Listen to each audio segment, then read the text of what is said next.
Alors, je voudrais qu'on essaie de comprendre un peu mieux le passage des phases équinoxiales aux phases solsticiales et inversement. Alors, nous savons qu'historiquement, les guerres civiles débouchent sur des guerres entre nations.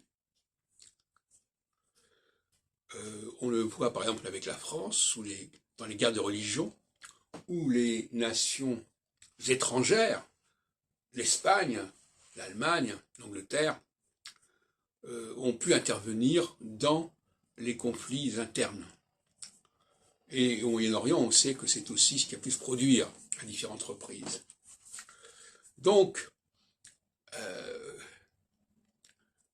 ce qui est au départ une guerre intestine, une guerre civile, au sein d'un ensemble bien homogène, bien défini, une guerre idéologique, si on peut dire, peut devenir une guerre mondiale, une guerre internationale. Et d'ailleurs, quand on emploie le mot guerre mondiale, c'est bien de ça dont il s'agit, en fin de compte, quelque part. C'est le basculement, si on peut dire. Alors, d'une certaine manière, je dirais, je pense par exemple au PCF, au Parti communiste français, et qui, à certains moments, a été marqué, c'est le moins qu'on puisse dire, par la politique soviétique. Et donc là, on voit bien à quel point il y a une interaction entre les enjeux nationaux et les problématiques supranationales. Alors, le passage, ce qu'il faudrait comprendre, c'est comment on passe, comment se fait le glissement du national vers l'international et de l'international vers le national.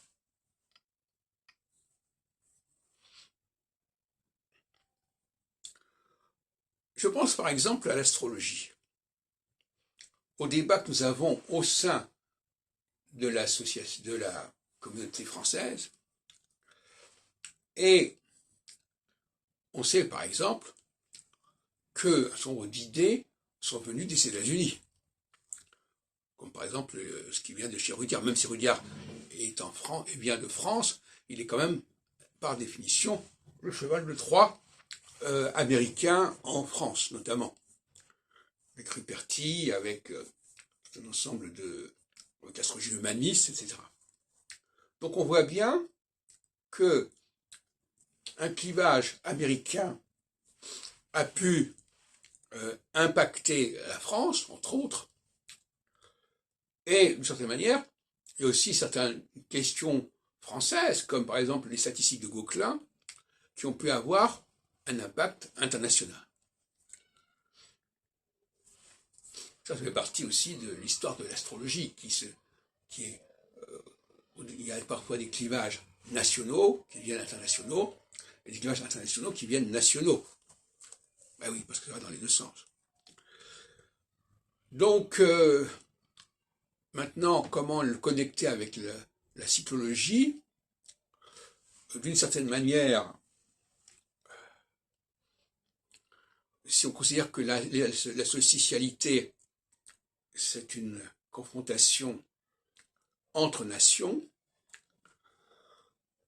comme on l'a vu en 1914, par exemple, et que l'équinoxialité, c'est plutôt une question de recherche, une question intellectuelle, une question conceptuelle. À certains moments, les questions conceptuelles, c'est-à-dire que les outils de travail, la conception, la technoscience, les outils de travail l'emportent en phase équinoxiale, et puis après ça se diffuse sur un plan national et éventuellement sur un plan international.